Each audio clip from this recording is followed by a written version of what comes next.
তো আমি বার্থডেতে ঠিক কী কী গিফট পেয়েছিলাম চলো তোমাদের সাথে শেয়ার করি। ফার্স্টেই দেখো বেলা ভিটার পারফিউমটা, এটা আমার খুব পছন্দের, সবাই জানো।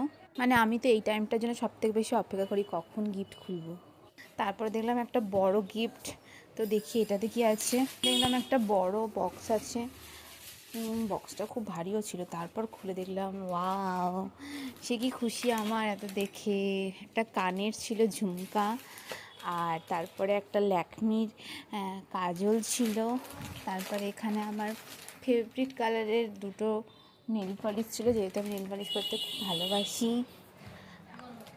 আর এখানে ছিল শাড়িটা। শাড়িটা কিন্তু খুব সুন্দর হয়েছে, ডিজাইনার একটা শাড়ি ছিল।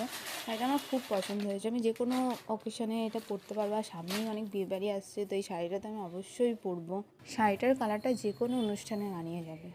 তো যে গিফটটা দিয়েছে সে আমার পছন্দ খুব ভালো করে জানে, তো এটা দেখলে বুঝতে পারবে। এখানে ছিল একটা আমুল দুধ, এখানে একটা চা পাতা, আর একটা জোয়ানও ছিল যেটা আমি খেয়ে ফেলেছি, তো কারণ আমি চা খেতে ভালোবাসি। তো গিফটগুলো খুব খুব পছন্দ হয়েছে। Thank you so much.